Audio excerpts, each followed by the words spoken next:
জানো তো, যখন ছোট ছিলাম, যখন ছুরি রাখার কোনো জায়গা ছিল না, তখন মাকে অনেক বাহানা করতাম মেলায় গেলে যে একটা ছুরি রাখার জায়গা কিনে দাও না। কিন্তু মা তো কিনে দিত না, বলতো যেরকম আছে সেরকমই রাখবি। কী করা যেত, মায়ের কথার তো আর ওপরে কথা বলা যায় না। তাই মুখ গোমড়া করে বাড়ি চলে আসতাম। অনেক দিন ধরে ভাবছি যে একটা ছুরি রাখার স্ট্যান্ড কিনতে হবে, কারণ আমার কাছে এত ছুরি রয়েছে যে রাখার জায়গা নেই। কি করব। তো যাই হোক, মেলায় দেখতে পেয়েছি, তো একটা ছুরি রাখার স্ট্যান্ড কিনেছি। কারণ আমাদের এখানে মেলা খুব কমই হয়, তো দূরে দূরে অনেক মেলা হয়, তো যেতেও টাইম লাগে, আসতেও টাইম লাগে, ওর জন্য যাওয়া হয় না। তো কোনো রকমে আমাদের কাছাকাছি একটা মেলা হয়েছিল বলে ওখান থেকে স্ট্যান্ডটা কিনেছিলাম।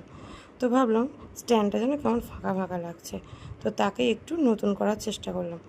তো দেখো তোমরা কেমন করে নতুন করার চেষ্টা করেছি। প্রথমে আমি স্ট্যান্ডটার মধ্যে সাদা কালার করে নিয়েছি।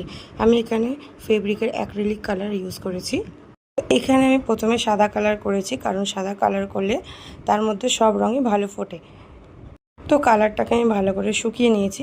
শুকিয়ে নেওয়ার পর যার মধ্যে চুড়ি রাখবো, সেই ছোট ছোট চুড়ি রাখার জায়গাগুলোকে আমি ভালো মতো সাদা কালার করে নিয়েছি। তার মধ্যে এখানে আমি লাল কালার করেছি।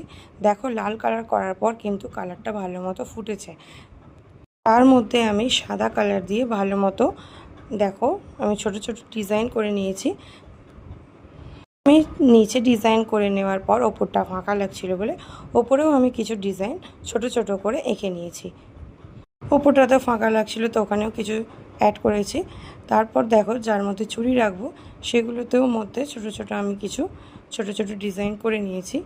দেখতেই পাচ্ছ, আমি দুপাশে দুটো করে করে তার মাঝখানে একটা ছোট ছোট পুটকি করে দিয়েছি, যাতে খুব একটা গ্যাঞ্জাম না হয়, যাতে দেখতে একটু সুন্দর লাগে।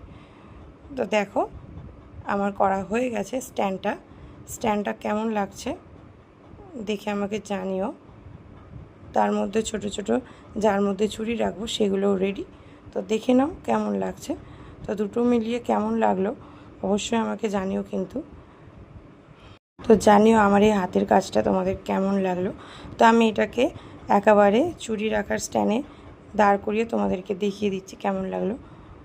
তো দেখে বলো কেমন লাগলো। টাটা।